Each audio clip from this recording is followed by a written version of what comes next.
สวัสดีท่านผู้ชมที่เคารพสบายดีตอนเช้าท่านผู้ชมยินดีต้อนรับทุกท่านเข้าสู่การนำเสนอข่าวเช้าอรุณวันใหม่จากห้องข่าวโทรภาพแห่งชาติลาวพบกันมื้อนี้กงกับวันพฤหัสวันที่9เมษายน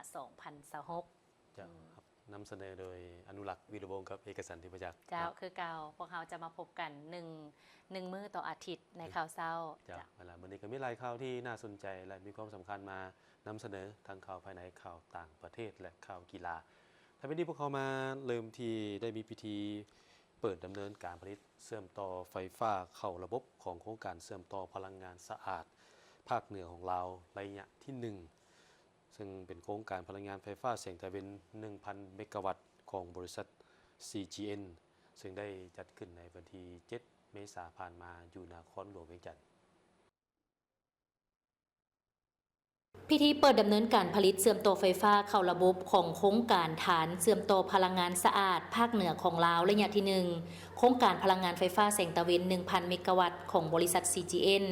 ให้เกียรติเข้าร่วมโดยท่านสนไซศิพันดรนายกรัฐมนตรีแห่งสาธารณรัฐประชาธิปไตยประชาชนลาวมีบรรดาท่านรัฐมนตรีรองรัฐมนตรีท่านเอกอัครราชทูตจีนประจำลาวประธานบริหารบริษัท CGN พร้อมด้วยภาคส่วนที่เกี่ยวข้องโครงการฐานเชื่อมต่อพลังงานสะอาดภาคเหนือของลาวระยะที่1โครงการพลังงานไฟฟ้าแสงตะวัน 1,000 เมกะวัตต์แม่นตั้งอยู่เมืองไซและเมืองนาหม้อแขวงอุดมไซ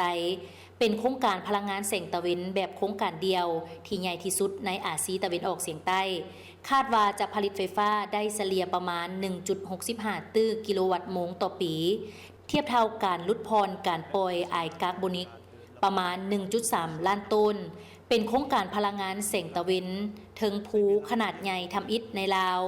สร้างเวียกเฮ็ดงานทำให้คนในท้องถิ่นเกือบ 3,000 ตำแหน่งในระยะก่อสร้างบริษัท CGN ได้สุกยู่การสั่งตั้งสถาบันมาตรฐานแหล่งพลังงานสะอาดลาวซึ่งเป็นสถาบันทำอิฐที่สุ่มใส่ในการค้นคว้ามาตรฐานแหล่งไฟฟ้าโดยการเสื่อมโยงด้านนโยบายกฎระเบียบและมาตรฐานเพื่อส่งเสริมการยกระดับคุณภาพการร่วมมือด้านไฟฟ้าลาวจีนท่านมาลัยทองกรมสิทธิ์รัฐมนตรีกระทรวงอุตสาหกรรมและการค้าได้กล่าวว่าโครงการนี้เป็นการสุกยู่การเสื่อมโยงระบบไฟฟ้าลาวจีนให้เกิดผลอย่างเป็นรูปธรรมพร้อมทางสร้างเวียกเฮ็ดงานทำให้ประชาชนลาวเป็นจำนวนหลายทางกระตุ้นการพัฒนาอุตสาหกรรมที่เกี่ยวข้องเติมอีกด้านการขับเคลื่อนตรงสู่อุตสาหกรรมโครงการได้ส่งเสริมวิสาหกิจหลายกว่า 40 แห่งในตรงสู่การผลิตการก่อสร้างและการติดตั้งด้านพลังงานสะอาดของจีนพร้อมทางวิสาหกิจท้องถิ่นของลาวด้านการก่อสร้างการสนองเครื่องจักรการสนองวัตถุดิบรวมกว่า 30 แห่งให้เข้าร่วมก่อสร้างเพื่อสร้างโครงการร่วมมือด้านไฟฟ้าที่เป็นตัวแบบของโครงการแม่น้ำของแม่น้ำลันสร้างพร้อมนี้ท่านหยางชังลี่ประธานกลุ่มบริษัท CGN ได้กล่าวว่าปี 2026 เป็นปีมิตรภาพลาวจีนบริษัท CGN จะเล็งขับเคลื่อนการจัดตั้งปฏิบัติโครงการพลังงานสะอาดอย่างต่อเนื่องใน5แขวงภาคเหนือของลาวขยายตลาดภาคกลางและภาคใต้อย่างตั้งหน้าทุ่มเทขับเคลื่อนการเสื่อมโยงลาวจีนให้ก้าวไปในระดับที่ลึกซึ้งและกว้างขวางยิ่งขึ้นและประกอบส่วนหลายกว่าเก่าต่อการก่อสร้างคูห่วมสตกรรมลาวจีนให้ใกล้ชิดแน่นแฟ้นยิ่งขึ้นโดยการร่วมมือด้านพลังงานสะอาดเป็นจุดใจกลางได้มีพิธีปิดกองประชุมเวียกงานกวดสอบแห่งรัฐทั่วประเทศประจำปี 2026 ในพิธีปิดกองประชุมภายหลังสหายเวียงทวิศรเทพจันทร์กรรมการศูนย์กลางภาคประธานองค์การกวดสอบแห่งรัฐได้ผ่านสรุปย่อการจะตั้งปฏิบัติเวียกงานที่พ้นเด่นในปี 2025 และกำหนดทิศทางแผนเวียกก็คือแผนการเคลื่อนไหวเวียกงานประจำปี 2026 ในแต่ละด้านซึ่งได้ยกเอาปัญหาเวียกงานวีซ่าเฉพาะจำนวนหนึ่งขึ้นมาปรึกษาหารือเพื่อเป็นเอกภาพในการจัดตั้งปฏิบัติเวียกงานของบรรดากรมห้องการสถาบันค้นคว้าและฝึกอบรมเวียกงานกวดสอบและองค์การกวดกาและองค์การกวดสอบประจำภาคและด้านอื่นๆจากนั้นสหายวันไซพงสวรรค์กรรมการกรมการเมืองศูนย์กลางภาคประธานคณะกวดกาศูนย์กลางภาคและองค์การกวดกาแห่งรัฐ ได้กล่าวว่าผ่านมาผลงานก็คือผลของการกวดสอบแม่นยังพบเห็นมีบรรดาหน่วยงบประมาณรายรับสวยสหกรณ์ทรัพย์สินของรัฐและก็รายรับอื่นๆที่บ่มอบเข้างบประมาณแห่งรัฐมีจำนวน7บริษัทขุดค้นแห่คำทดลองเกินเนื้อที่ได้รับอนุมัติฉะนั้นตัวกับเวียกงานกวดสอบต้องได้เอาใจใส่ซี่นำนำพาและคุ้มครองอย่างแท้ถึงเพื่อเป็นการเพิ่มทวีความเอาใจใส่เวียกงานศึกษาอบรมการเมืองแนวคิดให้แก่สมาชิกพรรคพนักงานรัฐกรให้มีคุณธาตุการเมืองที่นักแน่นยึดมั่นต่ออุดมการณ์ของพรรคมีสติต่อการจัดตั้งเคารพและปฏิบัติระเบียบกฎหมายมีความรับผิดชอบสูงต่อหน้าที่เวียกงานหักวีซ่าเฉพาะมีแนวคิดอุ่นเอียนทุนเทียงตั้งใจบุกเบินปฏิบัติหน้าที่มีความเสียสละสูงมีจรรยาบรรณบ่สวยไส้หน้าที่ตำแหน่งบ่หับสินบนและบ่ต่อรองผลประโยชน์ใดๆต้องมีความซื่อสัตย์สุจริตบริสุทธิ์ใจเป็นแบบอย่างที่ดีเพื่อเป็นการสร้างความเชื่อมั่นน่าเชื่อถือให้เป็นเป้าหมายที่ถือกดสอบและต่อสังคมปัจจุบันเทคโนโลยีมีความก้าวหน้าการละเมิดกฎหมายระเบียบการวินัยแผนการเงินก็มีความเลิกแลบแนบเนียนฉะนั้นองค์การกวดสอบแห่งรัฐจะต้องได้พัฒนาบรรดาเวียกงานของตนให้สามารถรับรองกับสภาพการในระยะใหม่โดยหันเป็นทันสมัยนำไส้เทคโนโลยีหมุนไส้เข้าในเวียกงานให้มีความสะดวกว่องไวสามารถเก็บกู้คืนบรรดารายรับเหล่านั้นให้เข้าสู่ระบบงบประมาณแห่งรัฐอย่างครบถ้วนเพิ่มทวีตีถอยกวดสอบแบบเก่าของเดิมหันเปลี่ยนทิศทางการกวดสอบก้าวเข้าสู่ล้วงลึกอย่างเข้มงวดสกัดกั้นอัดทรงวางการหัวไหลด้านรายรับรายจ่ายงบประมาณแต่หัวทีให้ทันกับสภาพการมาต่อที่หัวหน้าคณะพัวพันธ์ต่างประเทศศูนย์กลางพรรคได้ต้อนรับเอกอัครราชทูตสาธารณรัฐสังคมนิยมเวียดนามประจำลาวเข้าอวยพรปีใหม่ลาวพศ2569วันที่ 8 เมษายน 2026 ที่คณะพัวพันธ์ต่างประเทศศูนย์กลางพรรคสหายบุญเหลือพันธุ์ดานุวงศ์หัวหน้าคณะพัวพันธ์ต่างประเทศศูนย์กลางพรรคพร้อมด้วยพนักงานหลักแหล่งของคณะพัวพันธ์ต่างประเทศศูนย์กลางพรรคได้ต้อนรับสหายเวียนมิงเติมเอกอัครราชทูตวิสามัญผู้มีอำนาจเต็มแห่งสาธารณรัฐสังคมนิยมเวียดนามประจำลาวพร้อมพนักงานหลักแหล่งสถานทูตและบรรดาห้องการผู้ต่างหน้าสาธารณรัฐสังคมนิยมเวียดนามประจำลาวเข้าอวยพรเนื่องในโอกาสปีใหม่ลาวพศ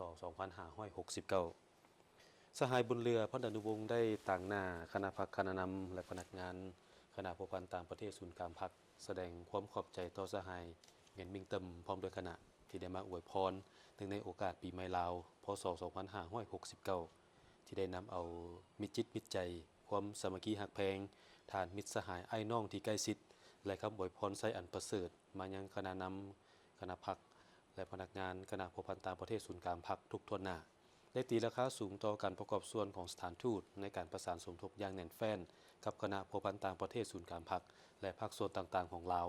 ในการเป็นเสนาธิการเป็นขัวต่อและติดตามสุขยู่บรรดากระทรวงองค์การแขนงการและท้องถิ่นของสองประเทศจัดตั้งผันขยายบรรดาข้อตกลงของการนำคันสูงของสองพรรคสองรัฐให้บรรลุตามแผนการและเป้าหมายที่วางไว้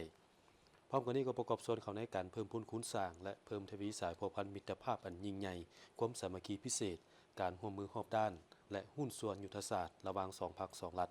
และประชาชนสองชาติลาวเวียดนามให้นับมือนับก้าวเข้าสู่ล้วงลึกและมีประสิทธิผลยิ่งขึ้นสหายเวียนมิงเติมได้แสดงความสมเชยและตีราคาสูง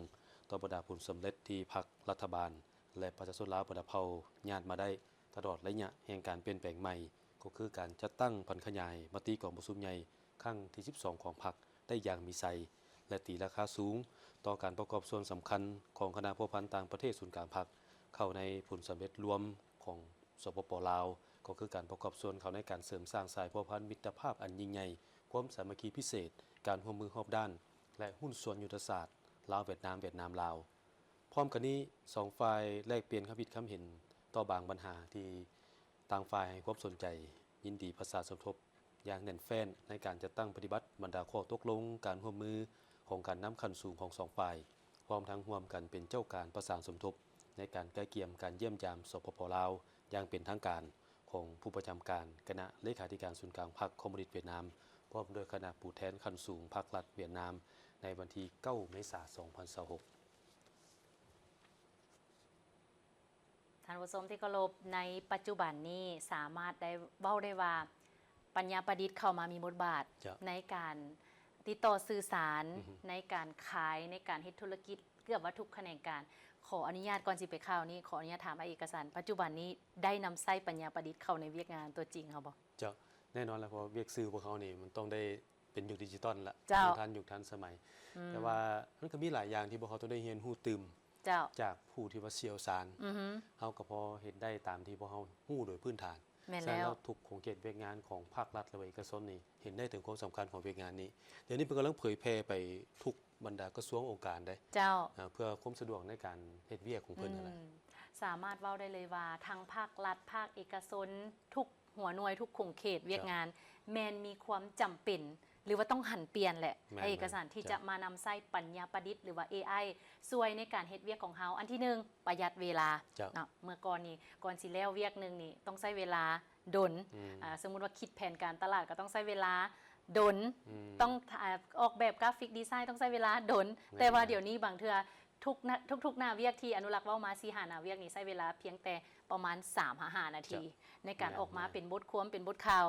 ฉะนั้นก็จึงได้เว้าได้ว่าหลายๆคนให้ความสนใจและก็ต้องที่ให้ตัวเองนี่มีความรู้ทางด้าน AI หรือว่าปัญญาประดิษฐ์โดยพื้นฐานเส้นเดียวกันกับทางพนักงานราชการกระทรวงการต่างประเทศเพิ่นก็ได้มีการฝึกอบรมเกี่ยวกับทักษะการนำไส้ระบบ AI หรือว่าปัญญาประดิษฐ์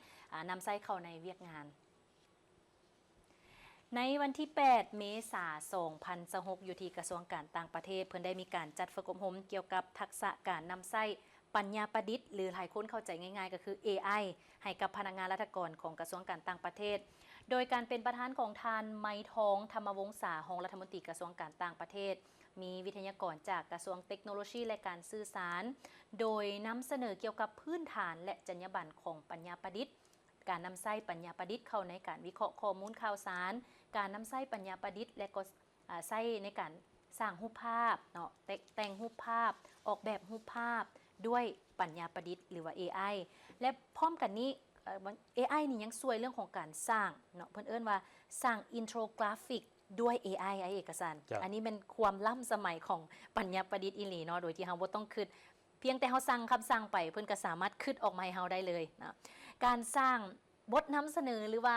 presentation เนาะปัจจุบันนี้ก็ใช้ AI คือการเข้ามาช่วยรวมไปถึงการสร้างคลิปเสียงด้วย AI แล้วก็หลายๆอย่างที่เอา AI นี่เข้ามาช่วยเฮา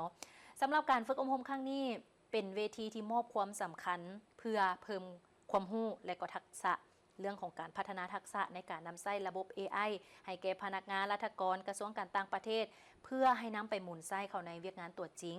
พร้อมนี้ผู้เข้าร่วมก็ได้มีการแลกเปลี่ยนสนทนา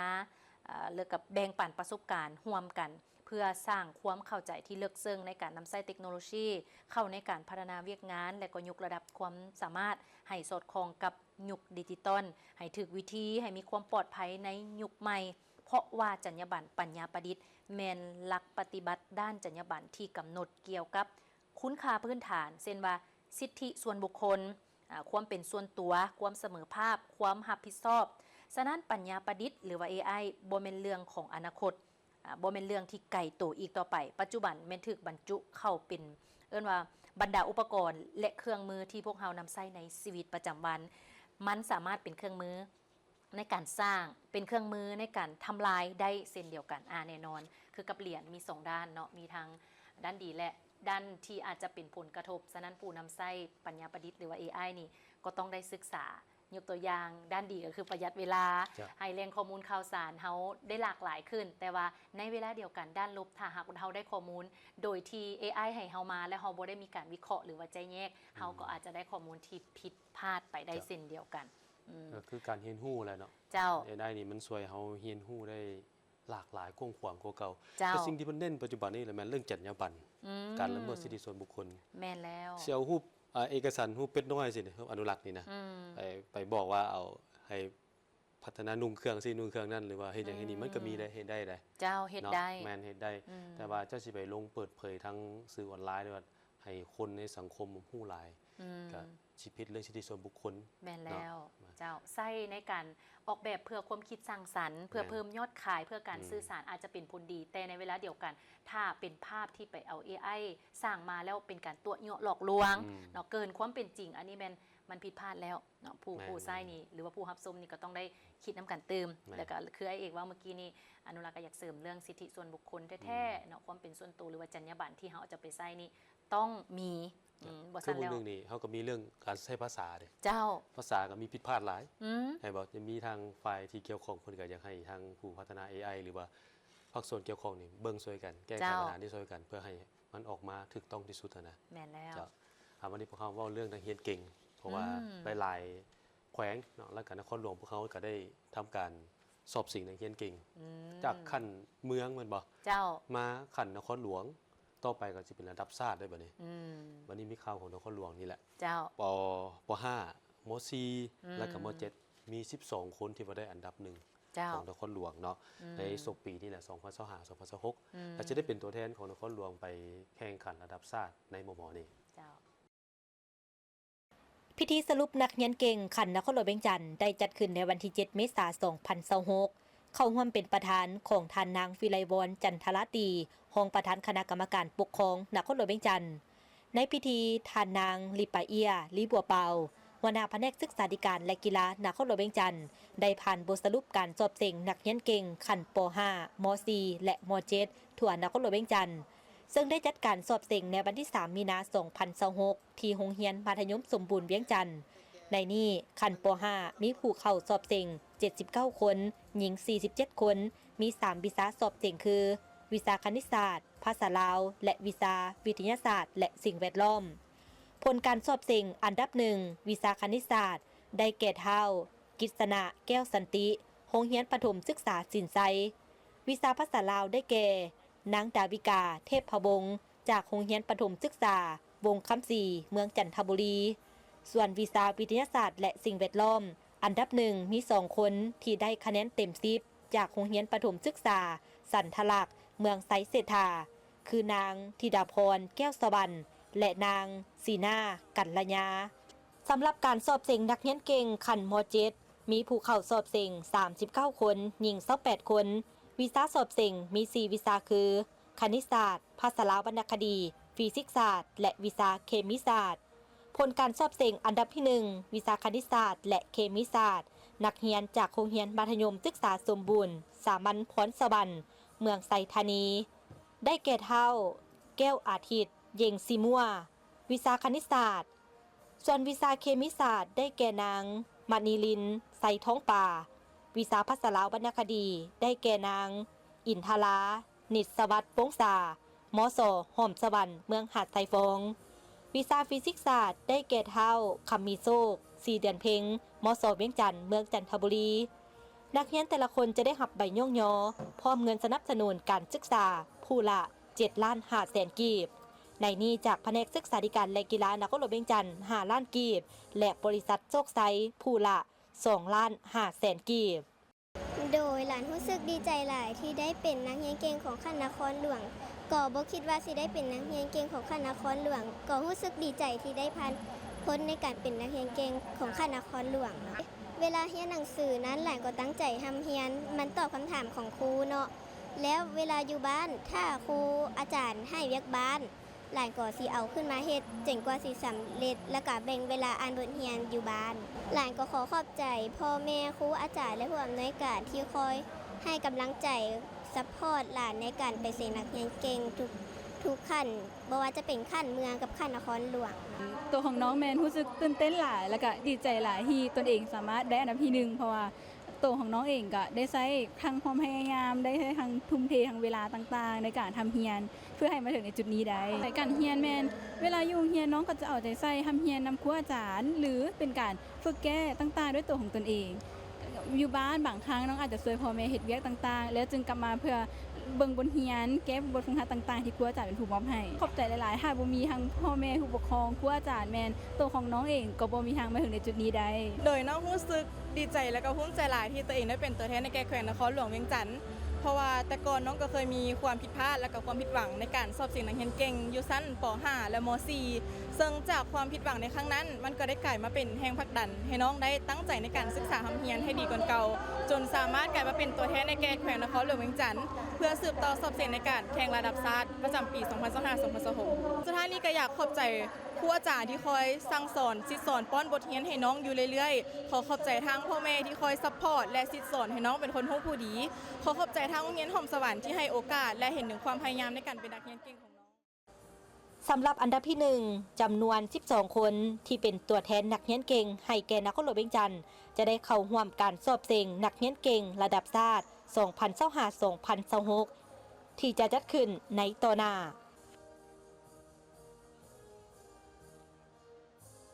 ยินดีกับน้องๆผู้ที่ได้รับรางวัลก็ถือว่าเป็นความตั้งอกตั้งใจความภาคภูมิใจที่เพิ่นได้ทุ่มเท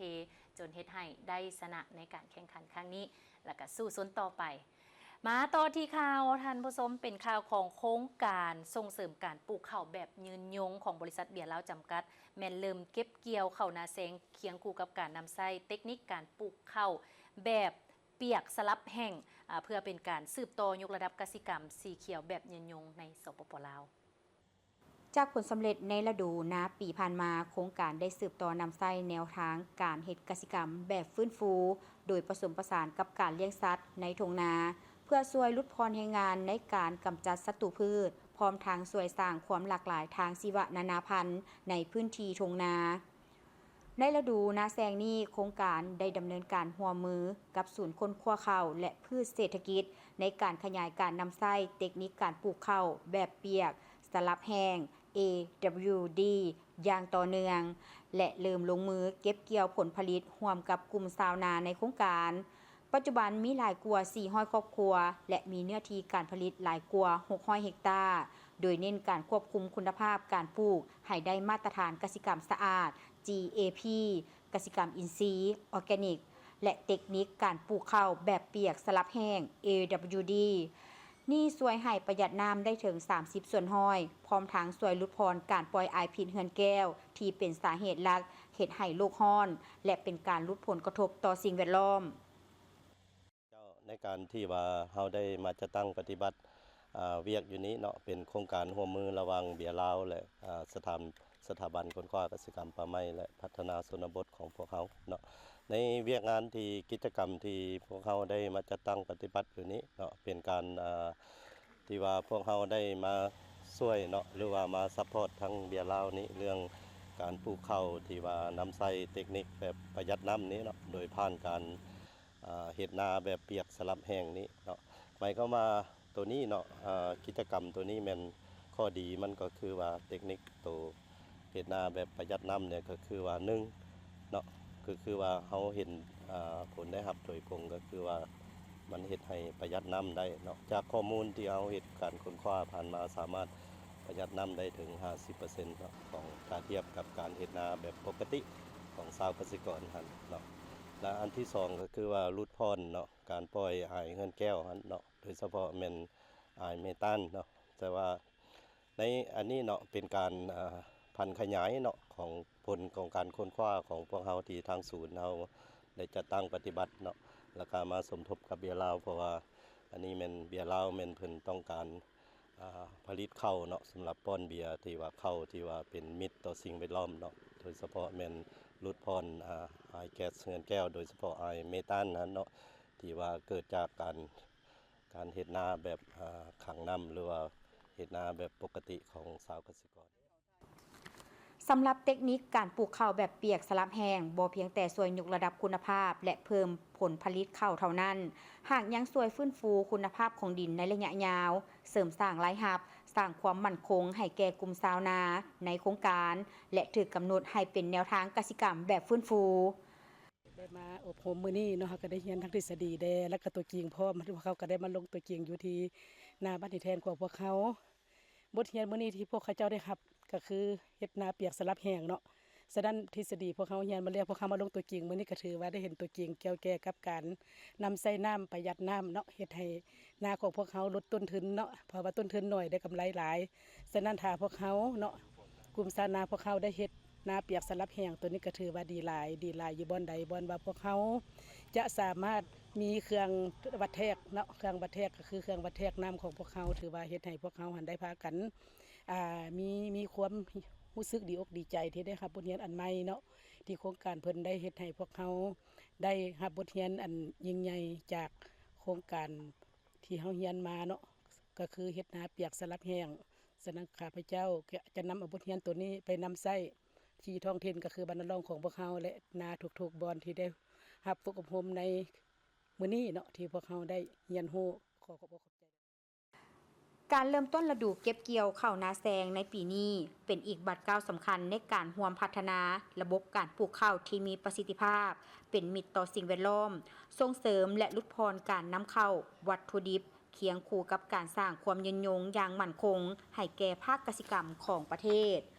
โดยผลผลิตข้าวที่ได้ในการปลูกแบบกสิกรรมสะอาด GAP ได้นำไปเป็นวัตถุดิบในการผลิตเบียร์ลาวและข้าวที่ได้จากการปลูกแบบกสิกรรมอินทรีย์ออร์แกนิกแมนวัตถุดิบในการผลิตเบียร์ลาวกรีนแนวทางนี้สะท้อนให้เห็นถึงความรับผิดชอบความมุ่งมั่นในการลงมือปฏิบัติเพื่อบรรลุเป้าหมาย Brewing Tomorrow ของ Carlsberg Group และให้สอดคล้องกับนโยบายของบริษัทเบียร์ลาวจำกัด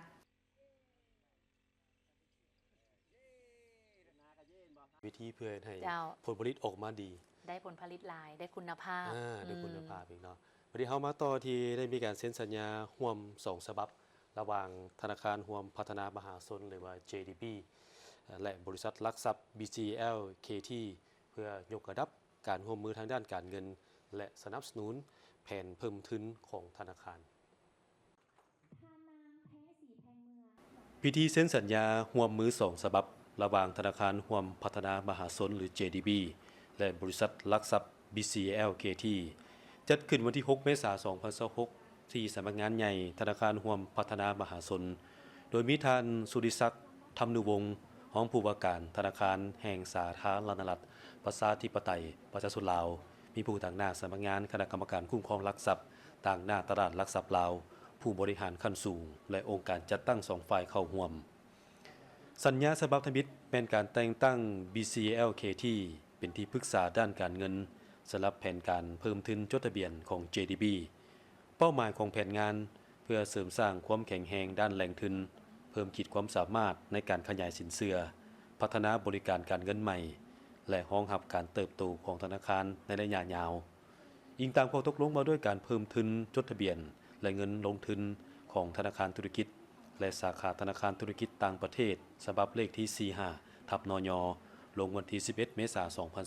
2025เพื่อเสริมสร้างความมั่นคงให้แก่ระบบการเงินก็คือการส่งเสริมตลาดทุนลาวให้เติบโตอย่างต่อเนื่อง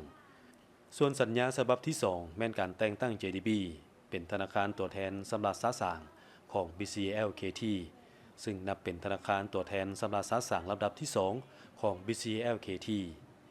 การร่วมมือดังกล่าวจะช่วยเสริมโยงการให้บริการระหว่างทั้ง2ฝ่ายเฮ็ดให้ลูกค้าของ JDB ที่มีบัญชีเงินฝากสามารถเปิดบัญชีหลักทรัพย์และซื้อขายหุ้นผ่าน BCL KT ได้สะดวกหลายขึ้นเพื่อเป็นการขยายฐานผู้ลงทุนในตลาดทุนลาวให้กว้างขวางภายหลัง JDB เป็นธนาคารตัวแทนสำหรับสร้างของ BCL KT มีแผนพัฒนาระบบการซื้อขายหุ้นผ่านมือถือเพื่อสร้างความสะดวกสบายให้แก่ผู้ลงทุนที่มีบัญชีเงินฝากนำธนาคารร่วมพัฒนามหาชนหรือ JDB ในการซื้อขายหุ้นโอกาสนี้ท่านสาคร ยอพันไซผู้อำนวยการธนาคาร JDB ได้ยกให้เห็นทิศทางการพัฒนาและความจำเป็นในการขยายฐานทุนในยุคที่ตลาดมีการเปลี่ยนแปลงอย่างว่องไวความคล่องตัวและความคืบหน้าและความน่าเชื่อถือแม่นปัจจัยที่สำคัญที่สุดการประสานสมทบระหว่างความเข้มแข็งด้านเวียกงานธนาคารของ JDB และความเชี่ยวชาญด้านหลักทรัพย์ของ BCL KT จะเป็นข้อต่อที่มั่นคงระหว่างแขนงการธนาคารและตลาดทุนพร้อมนี้ท่านเทพสวรรค์กิติยวงศ์ผู้อำนวยการบริษัทหลักทรัพย์ BCL KT กล่าวว่าขอบเขตการให้บริการในฐานะที่เป็นที่ปรึกษาด้านการเงินและบทบาทในการสนับสนุนโครงการดังกล่าวแม่นการร่วมมือแบบต่างฝ่ายต่างได้รับผลประโยชน์ซึ่ง BCL KT ก็คือตลาดทุนโดยรวมจะสามารถขยายฐานผู้ลงทุนและผู้ลงทุนที่มีบัญชีเงินฝากกับธนาคาร JDB จะสามารถเปิดบัญชีลักทรัพย์เพื่อซื้อขายหุ้นกับ BCLKT ได้โดยตรงเพื่อเพิ่มโอกาสในการเข้าถึงตลาดทุนของผู้ลงทุนในลาวให้กว้างขวางขึ้น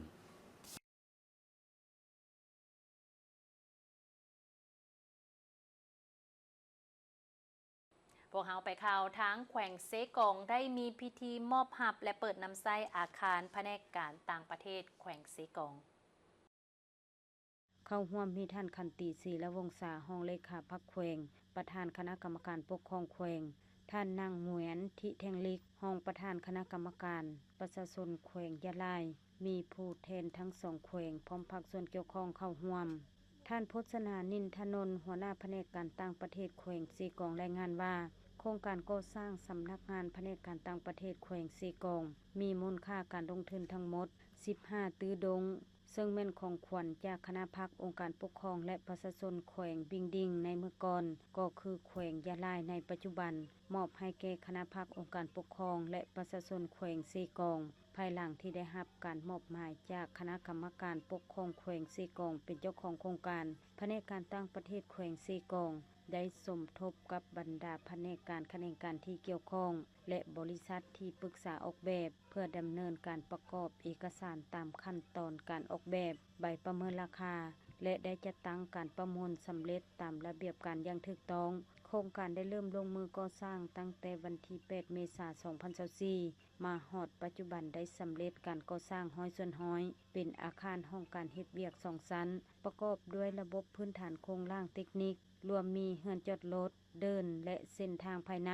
หม้อแปลงไฟฟ้าอ่างเก็บน้ำเสาธงป้ายชื่อโครงการและอื่นๆท่านนางหมวนทิแทงลิกรองประธานคณะกรรมการประชาชนแขวงยะลายได้มีคำเห็นว่าเวียดนามและลาวแม่น2ประเทศที่มีมูลเชื้อการปฏิวัติมาแต่ดนนานแล้วฉะนั้นเพื่อสืบต่อสายพัวพันมิตรภาพแขวงบิงดิงในเมื่อก่อนก็คือแขวงยะลายในปัจจุบันให้มีความนักแน่นยิ่งขึ้นฉะนั้นการมอบรับและเปิดน้ำใช้อาคารแผนกการต่างประเทศแขวงซีกองในครั้งนี้แม่นเป็นของขวัญที่แขวงยะลายได้มอบให้คณะพรรคแขวงซีกองในโอกาสนี้ขอแสดงความขอบใจมายังคณะพรรคองค์การปกครองแขวงซีกองที่ได้เอาใจใส่จัดตั้งปฏิบัติโครงการและสำเร็จตามที่กำหนดไว้โครงการดังกล่าวบ่เพียงแต่อำนวยความสะดวกทางด้านการเฮ็ดเวียกของแผนกการต่างประเทศแต่แม่นขีดหมายสำคัญอำนวยความสะดวกในการสืบต่อพัวพันร่วมมือในต้นหน้าให้เข้าสู่ล่วงลึกดีขึ้นกว่าเก่าโอกาสนี้ท่านคันติศรีละวงศาห้องเลขาพรรคแขวงประธานคณะกรรมการปกครองแขวงซีกองก็ได้กล่าวว่าในนามต่างหน้าคณะพรรคองค์การปกครองและประชาชนบรรดาเผ่าชาวแขวงซีกองเว้ารวมก็คือสมาชิกพรรคพนักงานรัฐกรแผนกการต่างประเทศแขวงซีกองแสดงความขอบใจอย่างจริงใจต่อคณะพรรคองค์การปกครองและประชาชนชาวแขวงยะลายที่ได้ตกลงให้การช่วยเหลือและสนับสนุนทุนฮอนก่อสร้างอาคารแห่งนี้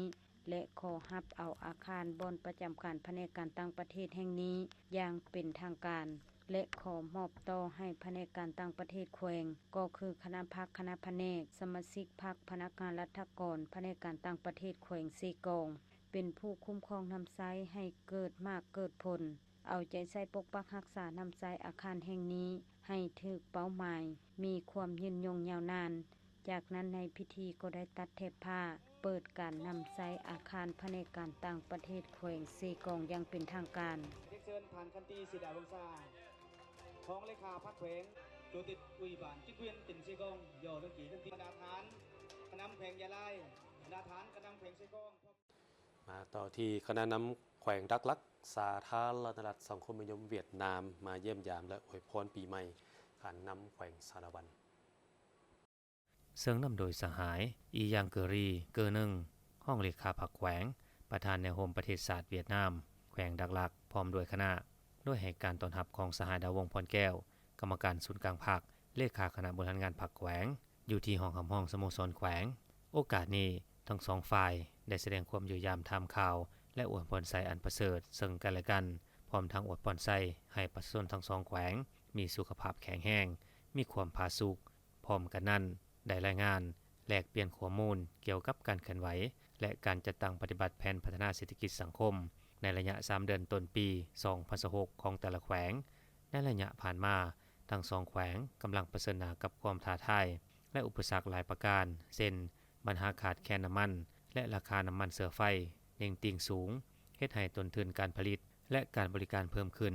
ปัญหาเงินเฟ้อค่าครองชีพที่สูงขึ้นพร้อมทั้งปัญหาสังคมอื่นๆที่ส่งผลกระทบทางกงและทางอ้อมต่อการพัฒนาแต่ถึงอย่างใดก็ตามคณะนำและประชาชนทั้งสองแขวงยังคงสามารถรักษาเสถียรภาพและสุขอยู่การพัฒนาให้ก้าวไปได้ตามแผนที่วางไว้การเยี่ยมยามและอวยพรในครั้งนี้แสดงให้เห็นถึงสายพัวพันอันสนิทแน่นระหว่างแขวงสารวันและแขวงหลักๆบ่เพียงแต่เป็นความร่วมมือทางด้านการเมืองและเศรษฐกิจเท่านั้นเป็นมิตรภาพอันแน่นแฟ้นที่มีความจริงใจและมั่นคงเป็นปัจจัยสำคัญที่ช่วยเสริมสร้าง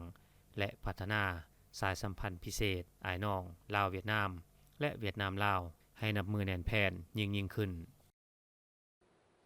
ท่านเลขาพรรคแขวงคำมวลได้ต้อนรับการเข้าพบปะของรองประธานองค์การพุทธศาสนาสัมพันธ์ศูนย์กลางท่านไสสนาโคตรภูธรเลขาคณะบริหารงานพรรคแขวงคำมวลได้ต้อนรับการเข้าพบของพระอาจารย์ใหญ่บุญส่วนพันธวงศ์รองประธานองค์การพุทธศาสนาสัมพันธ์ศูนย์กลางพร้อมคณะที่มาเยี่ยมยามและเฮ็ดเวียกอยู่แขวงคำมวลในการเข้าพบปะดังกล่าวรองประธานองค์การพุทธศาสนาสัมพันธ์ศูนย์กลางก็ได้แจ้งจุดประสงค์ให้เลขาพรรคแขวงได้รับรู้จุดประสงค์ก็เพื่อเคลื่อนไหวเผยแพร่มติของประชุมใหญ่ผู้แทนพระสงฆ์ทั่วประเทศครั้งที่9วิสัยทัศน์ทิศทางแผนการเวียกงานจุดสุมและแผนพัฒนาขององค์การพุทธศาสนาสัมพันธ์แห่งสปป.ลาวเพื่อสร้างความรับรู้และความเข้าใจที่เป็นเอกภาพให้พระเถรานุเถระคณะปกครองสงฆ์แต่ละขันและออกตนญาติโยมชาวพุทธบริษัทได้รับทราบและเข้าใจอย่างลึกซึ้งต่อเนื้อในจิตใจทิศทางแผนการและคาดหมายสู่ส่วนต่างๆที่ได้กำหนดไว้ในมติของประชุมใหญ่ครั้งที่9แน่ใส่เป็นบ่อนอิงให้แก่การจัดตั้งสงฆ์ในทั่วประเทศในการพัฒนาขยายเนื้อในมติให้กลายเป็นแผนงานโครงการและกิจกรรมละเอียดให้สอดคล้องกับสภาพจุดพิเศษของแต่ละท้องถิ่นเป็นการเพิ่มทวีความสามัคคีปึกแผ่นภายในคณะสงฆ์และระหว่างพระสงฆ์กับญาติโยมพร้อมทั้งยกสูงบทบาทการปกครองสงฆ์ให้มีความเข้มแข็งมีระเบียบแบบแผนและถูกต้องตามพระธรรมวินัยและกฎหมายของรัฐในนามการนำแขวงคำมวลก็ได้แสดงความยินดีเป็นอย่างยิ่งที่ได้เป็นเกียรติในการต้อนรับครั้งนี้และเห็นดีสนับสนุนให้ความร่วมมือประกอบส่วนเพื่อพัฒนาเวียกงานขององค์การพุทธศาสนาสัมพันธ์แห่งสปป.ลาวตามกำลังศรัทธา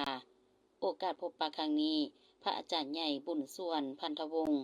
รองประธานองค์การพุทธศาสนาสัมพันธ์ศูนย์กลางยังได้มอบเอกสารกองประชุมใหญ่ผู้แทนพระสงฆ์ทั่วประเทศสมัยที่9ของศูนย์กลางองค์การพุทธศาสนาสัมพันธ์แห่งสปป.ลาวให้เลขาพรรคแขวงคำมวลอีกด้วยมาต่อที่พิธีประดับเหรียญการระลึกให้อดีตสมาชิกสภาแห่งชาติประจำเขตเลือกตั้งที่11แขวงบุรีคำไซและอดีตสมาชิกสภาประชาชนแขวงบุรีคำไซตั้งหน้าคณะประจำสภาแห่งชาติให้เกียรติขึ้นประดับเหรียญการระลึกให้อดีตสมาชิกสภาแห่งชาติโดยประธานกองเกียวไซสงครามกรรมการศูนย์กลางภาครองประธานสภาแห่งชาติสมาชิกสภาแห่งชาติสุดที่10ประจำเขตเลือกตั้งที่11แขวงบุรีคำไซประดับเหรียญการระลึกให้อดีตสมาชิกสภาประชาชนแขวงสุดที่4โดยประธานสุวรรณีไซสนะอดีตหัวหน้าคณะสมาชิกสภาแห่งชาติประจำเขตเลือกตั้งที่11อดีตประธานสภาประชาชนแขวงบุรีคำไซในนั้นอดีตสมาชิกสภาประชาชนแห่งชาติประจำเขตเลือกตั้งมี21ท่านคือท่านนวลสวรรค์เสงมณีรองประธานสภาแห่งชาติสุดที่3ท่านพันโทสมสดแสงอภรณ์คณะประจำสุดที่3ท่านใส่คำทองลัดคณะประจำสุดที่3ที่4ท่านนางมลิสาอภัยลาดคณะประจำสุดที่3ที่4ท่านนางฟองสมุทรพงวิจิตรคณะประจำสุดที่4ท่านศรีสวัสดิ์ทันทบูรณ์คณะประจำสุดที่4อดีตสมาชิกสภาแห่งชาติสุดที่1 5ที่8ใน มีท่านถิดลาเลืองมีไลอดีตสมาชิกสภาแห่งชาติสุทธิทรงท่านเสียงกองไส้สมบัติอดีตสมาชิกสภาแห่งชาติสุทธิทรงท่านบุญฮองคุณพระไสอดีตสมาชิกสภาแห่งชาติสุทธิ3ท่านนางกองศรีอินทะเสงอดีตสมาชิกสภาแห่งชาติสุทธิ3ท่านพันโทท่องอ่อนคำผู้บานอดีตสมาชิกสภาแห่งชาติสุทธิ4ท่านนางอินตาไซมูลคำอดีตสมาชิกสภาแห่งชาติสุทธิ4หาที่6ท่านอย่างเท้ายาลือไซอดีตสมาชิกสภาแห่งชาติสุทธิ4ท่านคำพันธ์สิทธิดำพาอดีตสมาชิกสภาแห่งชาติสุทธิ5ท่านสมใจทรงละวางอดีตสมาชิกสภาแห่งชาติสุทธิ5ท่านไพบูลย์กิตติลาภอดีตสมาชิกสภาแห่งชาติสุทธิ6ท่านพลจัตวาจงจันทร์ราชวงศ์อดีตสมาชิกสภาแห่งชาติสุทธิ6หาที่7ท่านบุญมาบุญเจริญอดีตสมาชิกสภาแห่งชาติสุทธิ6ที่7ท่านนางสีไข่สีประเสริฐอดีตสมาชิกสภาแห่งชาติสุทธิ7ที่8ท่านบุญสิงห์ปฐมวงศ์อดีตสมาชิกสภาแห่งชาติสุทธิ7ท่านลมแพงสุขอดีตสมาชิกสภาแห่งชาติสุทธิ8ประดับเปลี่ยนการระลึกให้อดีตสมาชิกสภาประชาชนแขวงสุทธิ4มีท่านนางคำเพชรดวงมณีท่านนางมลิสาอภัยลาภท่านสมนึกแก้วมณีท่านไสยเพชรจันทิสรท่านสวรรค์เพชรจันทวงศาท่านวงดอนปัญญานุวงศ์ท่านกรหลวงพิทักษ์ท่านนางวลีสุทธวงศ์ท่านขัวเฮอไฟเสียท่านสะพังทองผลมาจากท่านนางพิษสมัยแก้ววิเศษท่านใส่คำทองลัดท่านนางสมหักแก้วมณีท่านล้มเย็นศรีสุวงศ์ท่านท้องแดงยันวิไลท่านศรีสวัสดิ์ท่านทบูรณ์ท่านบุญเพงวังคือเท้าท่านนางใส่คำธรรมวงศาท่านวิไลศรีสมุทรท่านสมใจทรงลาวางท่านพันโทไสยสุขเลียนตระกูลท่านนางบีวางหนูสร้างท่านนางฟองสมุทรพงวิจิตรท่านซอยมณีเน่งเปาท่าน4,000ไส้สมบูรณ์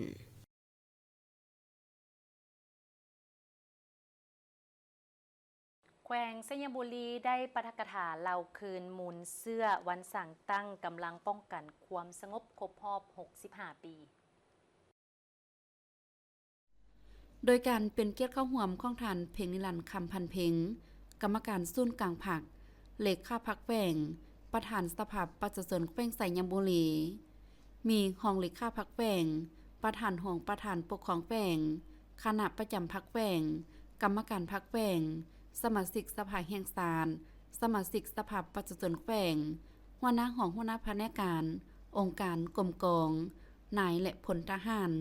นายและพลตำรวจพนักงานอาวุโสบำนาญนักเรียนนักศึกษาตลอดหอดอำนาจการปกครองบ้านเทศบาลเข้าร่วมในพิธีแขกและผู้แทนได้รับชมการแสดงศิลปะวรรณคดีจำนวน4รายการจากนั้นท่านเพ่งนิรันดร์คำพันเพ็งกรรมการศูนย์กลางผักเลขาพักแขวงประธานสภาประชาชนแขวงไสยบุรีได้ให้เกียรติขึ้นปาฐกถาเล่าคืนมูลเสือวันสร้างตังกำลังป้องกันความสงบครบรอบ65 ปีซึ่งมีบางตอนท่านได้กล่าวว่าศาสตร์ลาวแม่นศาสตร์หนึ่งที่มีประวัติความเป็นมาหลายพันปีประชาชนลาวทุกชนเผ่ามีมูลเสือดุมันขยันเพียรสามัคคีหักแผงช่วยเหลือซึ่งกันและกันมีน้ำใจหักศาสตร์หักบ้านเกิดเมืองนอนมีมูลเสือต่อสู้อันพิละอาจหารยอมเสียสละเลือดเนื้อเพื่อปกปักรักษาและสร้างสร้างพัฒนาประเทศชาติอันเส้นหักและห่วงแหนของตนเฮาอยู่คู่กับสัตว์ลาวคนลาวตลอดไปแสดงให้เห็นถึงการต่อสู้ของบรรพบุรุษลาวเช่นเจ้าฟ้างุมมหาลานเจ้าใส่เสดทาธิลานเจ้าอนุวงศ์และขบวนการต่อสู้ของบรรพบุรุษหลายๆทานสืบทอดกันตลอดมาในแต่ละระยะจนถึงการต่อสู้ที่มีพรรคนำพาปีศาจสามานและสลัดซองเซอร์สามารถปลดปล่อยประเทศชาติได้อย่างสมบูรณ์ในวันที่2 ธันวาคม 1975โดยปฏิบัติตามเนื้อหากองประชุมของคณะสีนำศูนย์กลางผักที่ไข้ขึ้นอยู่ขังไข่แขวงเสียงขวางเกี่ยวกับการปรับปรุงก่อสร้างกำลังป้องกันภายในท้ายปี 1961ห้องการป้องกันความสงบศูนย์กลาง ได้สร้างตั้งขึ้นอย่างเป็นทางการ โดยแม่นท่านสมซืนคำพิทูลเป็นหัวหน้าท่านบุญมามีทองเป็นหอง ส่วนอยู่บรรดาแขวงก็ได้สร้างตั้งกองบัญชาการป้องกันความสงบขึ้น นับแต่เวลานั้นมากำลังป้องกันความสงบประชาชนอยู่แต่ละท้องถิ่น ก็ได้รับการปรับปรุงจำนวนพลก็เพิ่มขึ้นกงจากการจัดตั้งนำผาบรรษาก็เป็นระบบครบสุดกว่าเก่า มีหลายเหล่าวิสาสะพกและมีการประกอบพาหนะอุปกรณ์เทคนิคที่ทันสมัยเทื่อละกาว พร้อมนี้ท่านอย่างใดยกเห็นการกำเนิดและเติบใหญ่ขยายตัวของกำลังป้องกันความสงบประชาชนผลงานที่พ้นเด่นของกำลังป้องกันความสงบประชาชนการเสริมขยายมูลเสือทัดเทปปฏิบัติของกำลังป้องกันความสงบประชาชนและการจัดตั้งปฏิบัติเวียกงานป้องกันความสงบแขวงไสยบุรีในระยะ1 ปีผ่านมาไปต่อที่กองประชุมร่วมระหว่างคณะประจำสภาประชาชนแขวงสุดที่ 5 กับองค์การปกครองแขวงเซกองท่านนางคำไพวิรสารหัวหน้าห้องว่าการสภาประชาชนแขวงเซกองได้รายงานการจัดตั้งปฏิบัติการพัวพันระหว่างสภาประชาชนแขวงกับองค์การปกครองแขวงในระยะ6 เดือนท้ายปี2025ผ่านมาโดยคณะประจำสภาประชาชนแขวงได้เอาใจใส่นำพาสีนำคณะกรรมการยุติธรรม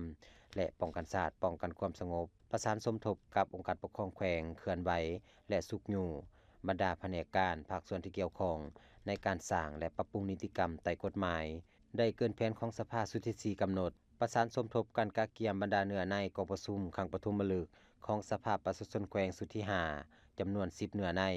ออกเป็นมติกองประชุมสภาประชาชนแขวงจำนวน9ฉบับสีนำคณะกรรมการที่เกี่ยวข้องเข้าร่วมค้นคว้าปรึกษาหารือเกี่ยวกับการแก้ไขคำร้องทุกข์เคลื่อนไหวติดตามกวดกาและสุกอยู่การจัดตั้งปฏิบัติ2วาระแห่งชาติและการจัดตั้งปฏิบัติรัฐธรรมนูญและกฎหมายอยู่4เมือง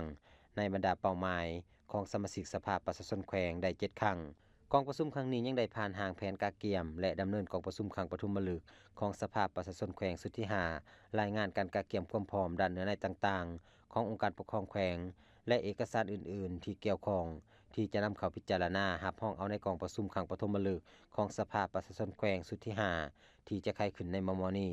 จากนั้นผู้เข้าร่วมได้พร้อมกันค้นคว้าและประกอบความคิดความเห็นใส่บรรดาเนื้อในเอกสารสำคัญดังกล่าวให้สมบูรณ์ลึกซึ้งทั้งนี้แม่นซุ่มใส่ค้นคว้าความจำเป็นความเพียงห้องต้องการผลใดผลเสียในการปฏิบัติกล่าวไปถึงความเป็นเอกภาพทางด้านเนื้อในเพื่อรับห้องเอาทิศทางแผนการจัดตั้งปฏิบัติให้บรรลุตามระดับคาดหมายที่วางไว้ท่านผู้ชมที่เคารพทั้งหมดนี้คือการนำเสนอข่าวเช้าอรุณวันใหม่จากห้องข่าวโทรภาพแห่งชาติลาวขอบใจทุกท่านที่ให้เกียรติติดตามรับชมมาฮอดตอนนี้โฆษกทั้งสองพร้อมด้วยทีมงานข่าวลาไปก่อนสบายดี